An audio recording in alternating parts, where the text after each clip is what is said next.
Bonjour mes petits chats, avec un S comme le chat de l'aiguille.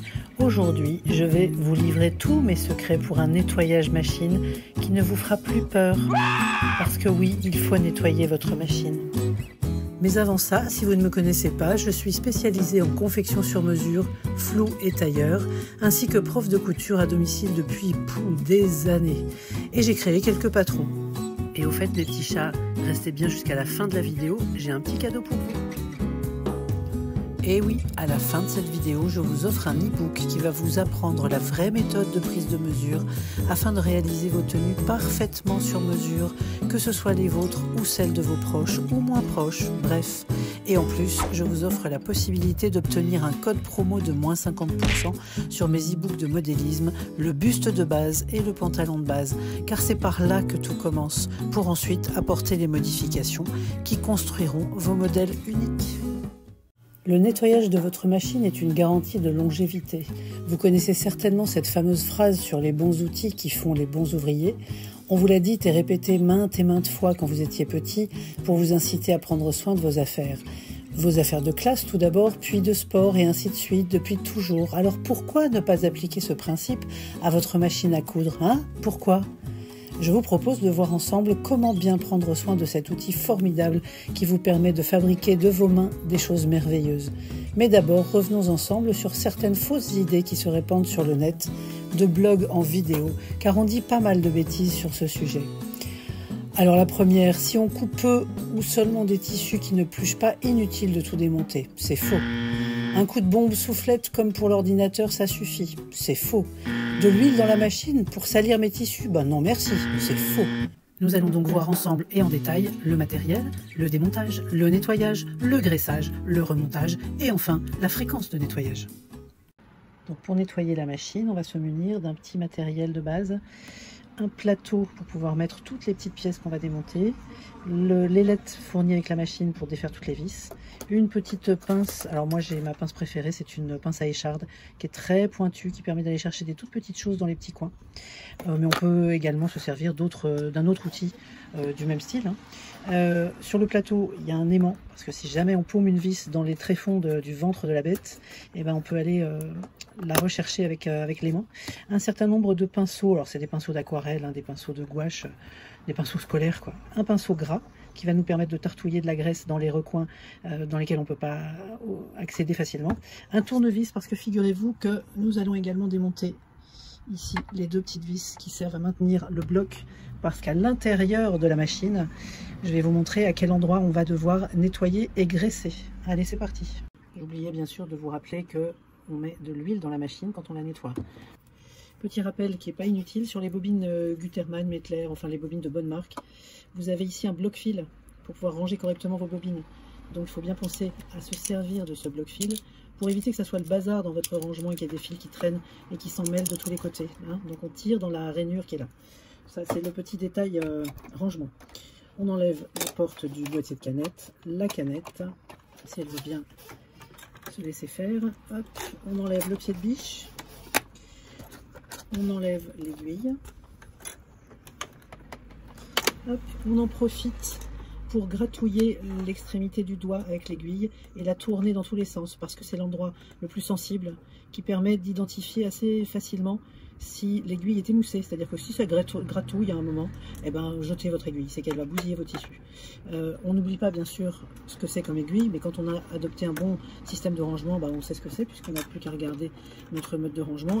Donc je disais qu'on allait également démonter le support de pied pour pouvoir circuler plus facilement. On évite de laisser des choses qui vont nous empêcher de circuler.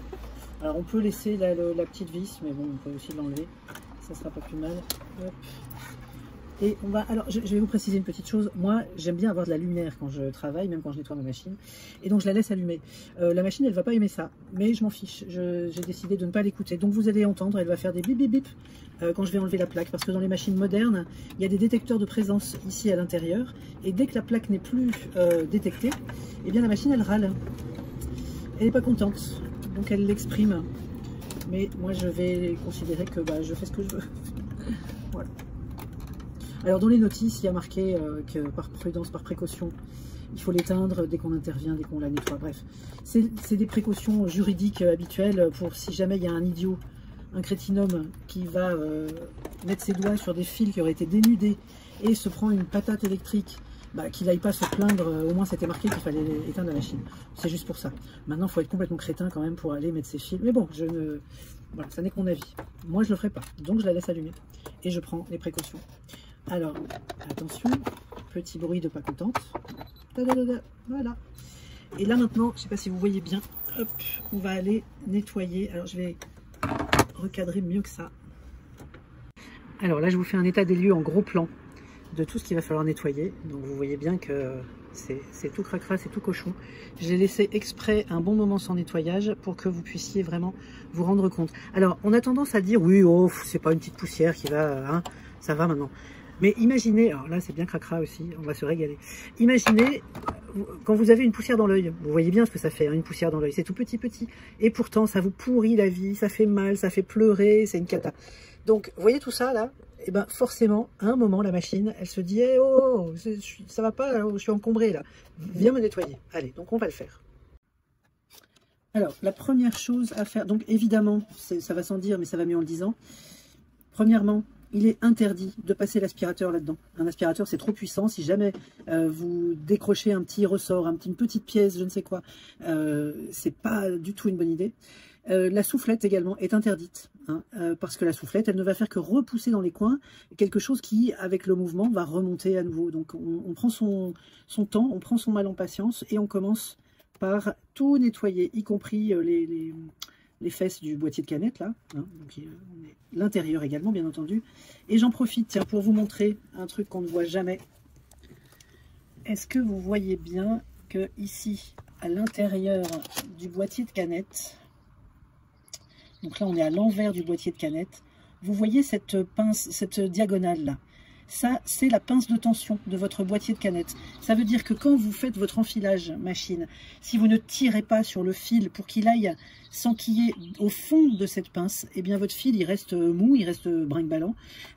Et c'est bien souvent la cause des nœuds, des casses, des catastrophes, parce que le fil, tout simplement, n'est pas bien enquillé dans la pince.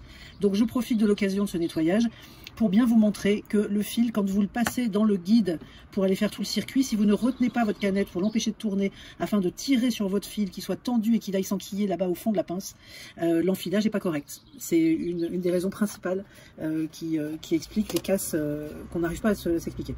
Alors comme j'ai la petite pince dans la main, là, celle que j'affectionne particulièrement, j'en profite pour vous montrer, bon là elle n'a pas, même si elle est très très sale, elle n'en a pas forcément besoin. Je vous mettrai là une autre vidéo que j'avais faite sur une machine qui était vraiment extrêmement sale. Et en fait, entre les griffes d'entraînement qui sont ici, vous avez parfois une accumulation de moumoutes qui forment une espèce de cube très très dense. Alors ma blagounette habituelle, je la ressors à chaque fois, c'est ah bah dis donc, on va pouvoir faire une doudoune pour l'hiver. Bon, elle commence à me lasser, mais comme les gens l'entendent à chaque fois pour la première fois, je la ressors à chaque fois. Donc effectivement, ça fait des gros cubes de moumoute un peu cracra qu'il faut aller chercher. Donc maintenant, on va prendre un petit pinceau et on va commencer à aller chercher toutes les petites moumoutes qui sont accrochées. Et vous voyez que le pinceau, l'intérêt de ce pinceau par rapport à celui qui est fourni avec votre machine, bah, c'est que lui, il a le bras long et qu'il peut aller chercher dans les petits interstices, vous voyez, toute cette moumoute là, et puis celle-ci surtout. Oh là là, regardez-moi ça, mon Dieu. Ça, c'est pire qu'une petite peluche dans l'œil, hein, on est d'accord, ça lui fait pas du bien.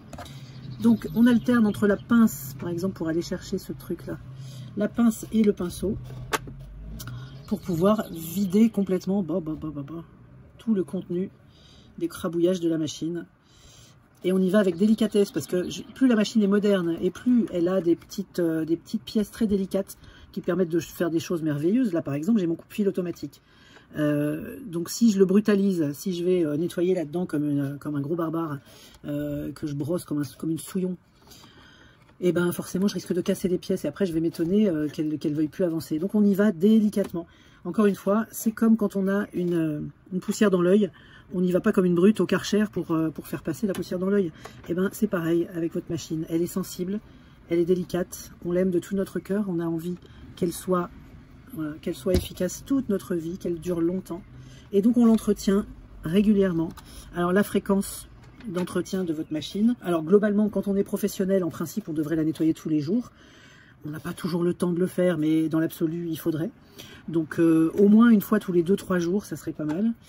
Quand on coud très souvent, mais qu'on a un boulot par ailleurs et que la couture n'est pas notre première activité, qu'on coud par exemple le soir, le week-end, il faut le faire une fois par semaine ou au moins une fois toutes les 2 semaines. Quand on ne coud que le week-end ou pendant les vacances, eh ben, on va nettoyer sa machine une fois par mois à peu près. Quand on ne coud qu'occasionnellement, il faut de toute façon le faire au moins 1 à 2 fois par an.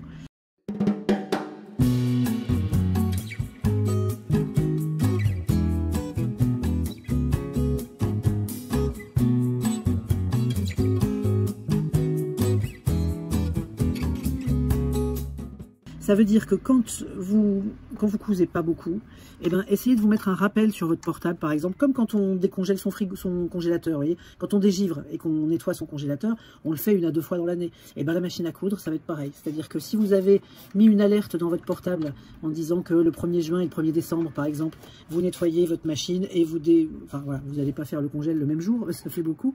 Mais en gros, vous voyez le principe, hein, c'est de se dire, je me mets des rappels comme ça, je suis sûre de nettoyer ma machine régulièrement. Bon, alors là, je vais vous passer les petits détails parce que je vais devoir... Vous voyez, là, elle va râler encore, écoutez bien. Voilà, elle râle parce que j'ai tourné le volant pour pouvoir basculer le réceptacle du boîtier de canette pour aller chercher toutes les pluches qui sont de l'autre côté. Donc forcément, elle n'est pas contente. Mais quand on va chez le dentiste, on râle aussi. Hein, mais au moins... les soins font du bien. Donc, vous l'aurez compris, je suis la reine de la métaphore. Métaphore un peu pourrie parfois, mais non, moi je trouve que c'est assez parlant. Voilà. Hop, allez, on continue. Je vous laisse, je vais jusqu'au bout et puis je vous reprends quand j'aurai terminé ça.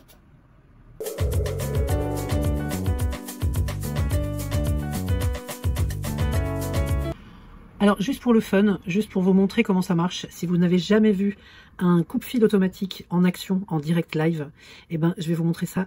Attention, accrochez-vous. Donc, j'appuie sur ce bouton-ci, là, et regardez ce que ça va faire. Celle-là, vous pouvez vous la repasser 10 fois, 15 fois si ça vous amuse. Allez, c'est parti. Waouh! C'est pas magnifique? On le refait? Allez, on le refait. Waouh, voilà.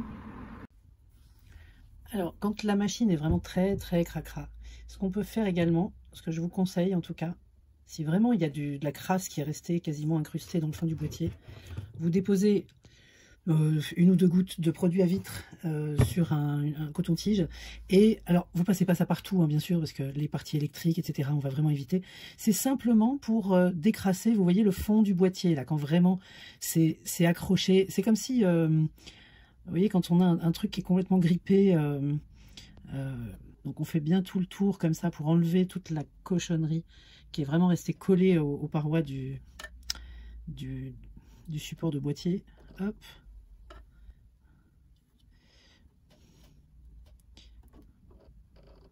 Tac, on trouve même des dépôts, vous voyez, comme elle est vraiment très sale. Hop, on trouve même des cochonneries comme ça, bien cracra, bien dégueu. Ça permet de décoller tout ce qui est resté, quasiment incrusté dans le fond du boîtier. Et ça permet de repartir quasiment sur une page blanche avant de regraisser la machine. En gros, vous voyez, c'est comme si la moumoute qui est restée incrustée s'est accrochée à la graisse du précédent nettoyage. Et donc, ça fait une espèce de pâte un peu dégueu, voilà, qui reste accrochée dans le fond. Donc, une fois qu'on a enlevé tout ça, alors c'est valable aussi pour les très vieilles machines qui n'ont pas été nettoyées, qui ont dormi dans un grenier ou un garage pendant longtemps. Bien souvent, quand je fais ça chez des élèves qui veulent remettre en service la machine de grand-maman dont elles ont hérité pour se mettre enfin à la couture, et ben en général on commence par ça. Vous voyez, un coton-tige, du produit à vitre, ça dissout les graisses en fait. Et donc ça permet de vraiment bien nettoyer. Alors faut pas en abuser, faut pas mettre ça sur les parties électriques, hein, bien évidemment, mais au moins ça permet de remettre en état. On n'oublie pas non plus, là je vois qu'il y a des petites poussières, je sais pas si vous voyez bien ici, sur la tige de l'aiguille. Quand on baisse la tige de l'aiguille, vous voyez, hop, on s'aperçoit que de la poussière, il y en a partout. Et c'est pour ça que tout à l'heure, on va ouvrir le coffre supérieur pour aller voir dans quel état est l'arbre d'aiguille de la machine. Voilà. Et puis, en pivotant, je vous montre ici, ça c'est le crochet qui maille le fil supérieur avec le fil de canette. Donc, ce crochet, lui aussi, il a besoin d'être un peu graissé. ce qu'on va faire, c'est qu'on va juste tartiner un tout petit peu d'huile sur ce crochet. Et sur les machines mécaniques, on fait ça aussi, hein, à plus forte raison, parce que le boîtier est vertical et qu'on ne peut pas laisser tomber une goutte d'huile à l'intérieur du boîtier. Mais voilà, même sur tout type de machine, il faut aussi penser à déposer un tout petit peu, enfin pas déposer, mais tartiner un tout petit peu de graisse sur le crochet. Tiens, là je vois une petite moumoute qui est restée collée, coincée là-dedans. On va essayer d'aller la récupérer. Tac, vous voyez ça? Hop, on aurait pu passer à côté de ça. Voilà. C'est tout petit, mais encore une fois, ça rejoint ce que je vous disais tout à l'heure, quand on a un petit truc dans l'œil, eh ben on ne se nettoie pas les yeux au Karcher, mais il faut absolument l'enlever, parce que ça fait vraiment pas de bien. C'est très désagréable. Voilà. Donc maintenant, alors attendez, je voulais vous montrer également autre chose. Là, j'ai mon enfile-aiguille qui descend. Alors, on va remonter l'aiguille au point mort. Tac, comme ça, on libère l'enfile-aiguille et on va regarder s'il est sale également. On va pouvoir le dépoussiérer un peu. Alors bon, c'est pas ce qui prend le plus de poussière. Mais voilà, quand même, s'il y a un petit peu de poussière sur l'enfile-aiguille, ça peut le gêner, ça peut l'empêcher d'enfiler correctement. Parfois, il y a des loupés dans votre enfile-aiguille. Alors, la panne la plus courante d'enfile-aiguille, hein, c'est le crochet qui est désaxé, là. Mais s'il n'est pas désaxé et que malgré tout, il fait des loupés, il vous enfile l'aiguille une fois sur 3, bah, c'est peut-être aussi parce qu'il y a de la poussière, tout bêtement. Donc, il faut y aller délicatement parce que c'est vraiment fragile, hein, ce genre de petite... Enfin, l'enfile-aiguille est fragile, il est délicat. Donc... faut y aller avec douceur, gentillesse. C'est un peu de l'orfèvrerie, quoi. C'est comme si vous nettoyiez l'intérieur d'une montre suisse. Vous n'allez pas y aller au Karcher, hein. Bon, bah là, c'est pareil. Hop. Donc, le fait de remonter l'aiguille avec le bouton de la machine, ça permet de se remettre exactement au point mort. Et le point mort, c'est la position qui vous permet d'actionner votre enfile-aiguille sans que ça passe à côté, quoi. De la manière la plus efficace. Et puis, c'est ce qui libère la pince de tension. Ça, on l'a déjà dit, hein, mais... Bon, je le répète. Alors, où est-ce qu'on va placer sa goutte d'huile? Eh bien, on va la mettre au milieu ici. Tac. On va récupérer l'excédent, ou la goutte qui est tombée sur le côté du bidon, pour aller graisser ici au pinceau le petit crochet qui maille votre fil supérieur et votre fil inférieur. Voilà. Et quand on va reposer notre boîtier, voilà, on va déjà bien le nettoyer. Bien vérifier qu'il est bien propre. On ne va pas le nettoyer avec le pinceau gras, bien entendu. On va récupérer un pinceau sec. On va bien le nettoyer de partout. Hop. Et on va le replacer. Alors, vous verrez, je vais vous mettre une photo ou une vidéo juste à côté ou juste après pour vous expliquer que sur certaines machines, on a une petite patte ici qui retient le boîtier.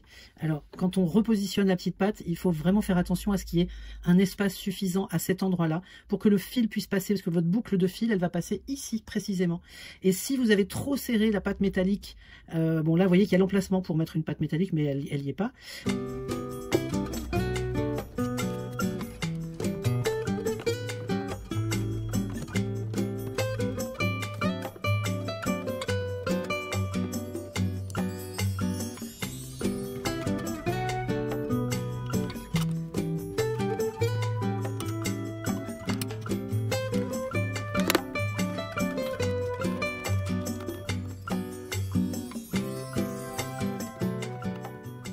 Si elle est trop serrée quand vous la remontez, bah, le fil ne peut plus passer, donc ça casse.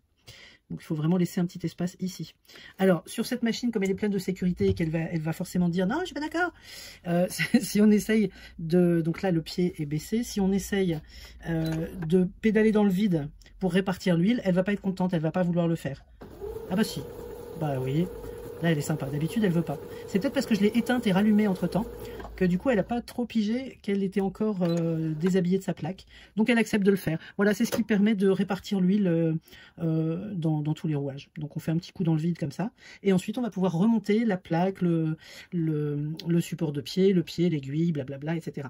Mais avant ça, on va défaire le bloc ici, on va le démonter. Donc je vais changer l'angle de la caméra pour vous montrer tout ce qu'on va faire ici. Allez, c'est parti. Alors donc là on va remonter tout notre attirail. on peut remonter la plaque en deux fois. Alors, sur votre machine, il faut bien que vous arriviez à identifier, là par exemple, j'ai 2 petits crochets qui vont rentrer dans les 2 trous qui sont là, qui vont venir se crocheter dans les 2 trous. Toutes les machines ont un système de blocage de plaque qui leur est propre. Donc, elles ne sont pas toutes fichues de la même manière. Faites bien attention quand vous enlevez votre plaque, de savoir comment la remettre. Ça serait couillon de se retrouver à pas savoir la remettre en place. Donc là, par exemple, moi, il faut que je crochette mes 2 morceaux de plaque ensemble. Voilà, comme ça. Tac. Hop. Ensuite, je mets mes crochets et je pousse en arrière et je remets mes vis. Voilà, donc toutes les machines ne sont pas équipées de la même manière, de la même forme de plaque. Donc il faut vraiment que vous fassiez bien attention. Quitte à faire une vidéo quand vous démontez votre plaque pour la première fois, filmez-vous. Comme ça, au moins, vous savez exactement dans quel sens la remonter. C'est très important. Et puis, alors, je sais que beaucoup d'entre vous sont totalement réfractaires à ce qu'on appelle une notice. Donc, oui, c'est important. Si vous avez une notice avec un schéma qui est bien expliqué, qui est bien détaillé, eh ben, n'hésitez pas à ressortir votre notice. Et puis, même chose pour la forme des vis. Vous voyez, les vis, là, moi, j'en ai 3. La plupart du temps, il n'y en a que 2 hein, sur une plaque. Sur les rolls comme ça, il y en a 3. Bon.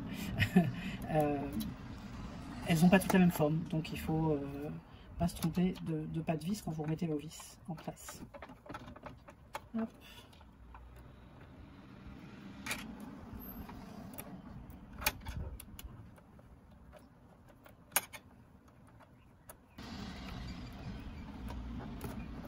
Alors, vous voyez que cette petite ailette, on peut aussi l'utiliser à l'envers, enfin dans l'autre sens, pour pouvoir s'accrocher à la partie plate.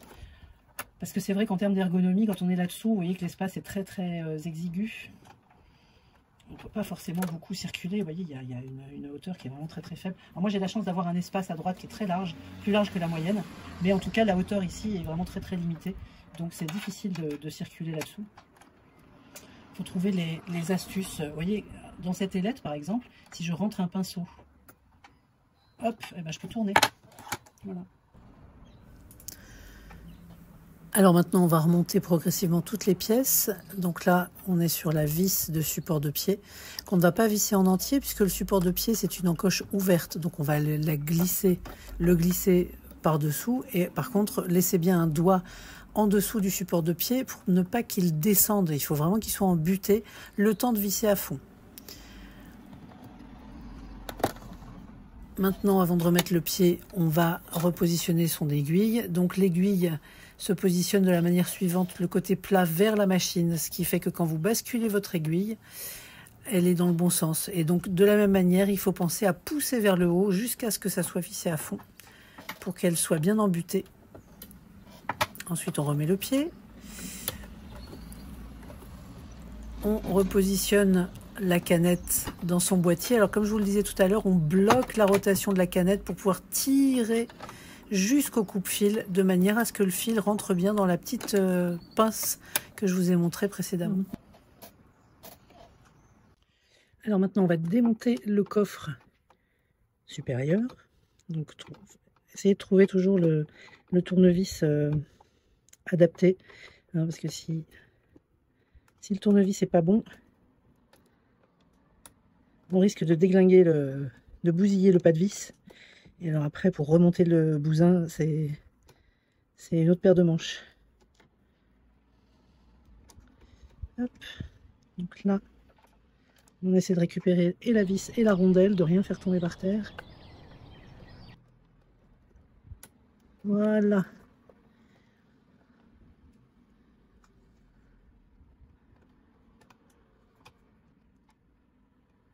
Tac. Alors, on va pouvoir ouvrir le coffre.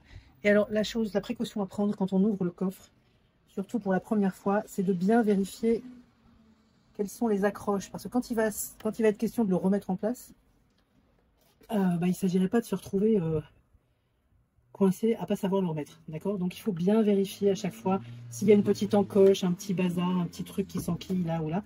Voilà, faut bien vérifier. Donc, là, par exemple, je sais que j'ai un trou ici qui doit s'enquiller là-dessus. Normalement, si je présente les deux en face à face, a priori, ça s'enquille correctement. Donc, je vais réessayer. Voilà. Ici, on est bien. Et si mes pas de vis sont pile en face et que je vois que l'écartement ici est correct, donc voilà, là on est bien réempillé. Maintenant, on peut remettre les vis. D'accord? Donc ça, c'est vraiment très important de le vérifier, de faire bien attention à comment je réemboîte mon boîtier. Parce que si vous êtes incapable de le remettre en place, ça serait un peu couillon.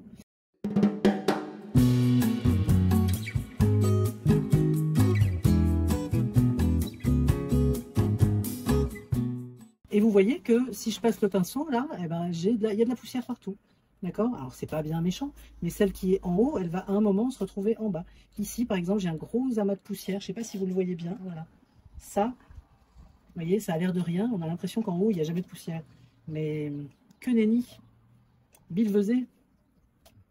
Donc, ce que je voulais vous montrer ici, une fois qu'on a un peu dépoussiéré, enlevé les petits moutons qui viennent s'agglomérer, s'accumuler dans les petits coins. Donc on va quand même prendre le temps de faire ça correctement. Vous voyez, j'ai déjà récupéré tout ça. Donc c'est pas rien. Oui.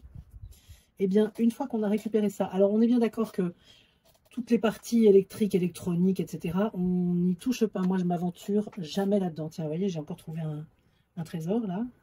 Il y en a un peu partout, hein, c'est normal. Ça fait combien de temps que je l'ai, cette machine? Ça fait pas loin de 2 ans, je crois bien.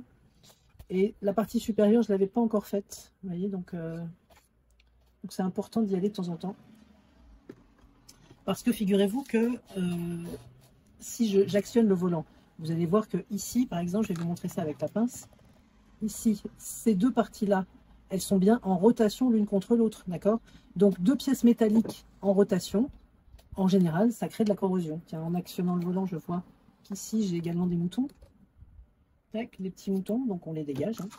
Il ne faut pas hésiter à manipuler le volant, à faire tourner pour vérifier dans tous les petits interstices toute la poussière qui a pu se glisser là-dedans. En tout cas, ce que je peux vous apprendre là, c'est que ici on va graisser, d'accord, et on va également graisser, je sais pas si, j'espère que vous allez bien le voir, regardez bien par ici, regardez ce qui se passe ici. Là vous avez l'arbre qui monte et qui descend, d'accord, et en dessous, alors il y a cette plaque là juste devant qui nous cache la vision, mais je vais vous mettre une vidéo d'une autre machine. Elles sont toutes à peu près conçues de la même manière, hein, où on va bien voir le mouvement de l'arbre dans 2 pièces métalliques, donc il rentre et il sort, hein, pour permettre à l'aiguille de descendre et de remonter. Et bien à cet endroit-là, c'est pareil, il va falloir graisser. Donc en général, quand on a accès au sommet de cet arbre ici en haut, on peut déposer une goutte d'huile et pédaler très vite dans le vide pour que la goutte d'huile se répartisse tout au long de l'arbre et rentre dans les pièces métalliques de manière à ce que tout ça soit bien huilé. Quand on ne peut pas déposer une goutte d'huile au sommet de cet arbre, et bien on reprend son pinceau gras et on va ici délicatement graisser l'arbre. Donc on dépose une goutte d'huile sur son pinceau gras. Hop. Et on va ici à l'intérieur graisser l'arbre. On essaye de passer un peu partout. Hop. Et ensuite, alors pour faire croire à ma machine que je suis en train de coudre, je descends mon pied presseur, mon pied de biche, sinon elle ne va pas vouloir démarrer. Et là, hop, ah ben elle veut pas. Ah d'accord. Ah ça c'est intéressant, tiens. C'est une sécurité. Quand elle n'a pas son coffre, elle ne veut pas démarrer la pédale. Ok. Bon, c'est pas grave, de toute façon, que ce soit maintenant ou tout à l'heure, quand on pédalera, eh bien, elle ira répartir la graisse. Donc je passe un petit peu en dessous aussi, histoire d'en mettre un peu en dessous. Et puis comme je vous le disais tout à l'heure, je vais mettre un petit peu de gras ici. Voilà, pour assouplir un peu tout ça et éviter la corrosion. Tac, voilà. Une fois que c'est fait, vous voyez, c'est vraiment deux endroits spécifiques qu'il va falloir graisser. Et c'est tout, pas plus que ça. On enlève un peu de poussière, on remet un peu de gras et terminé, on remballe. Et on remet le coffre en place et les vis en place également. Voilà.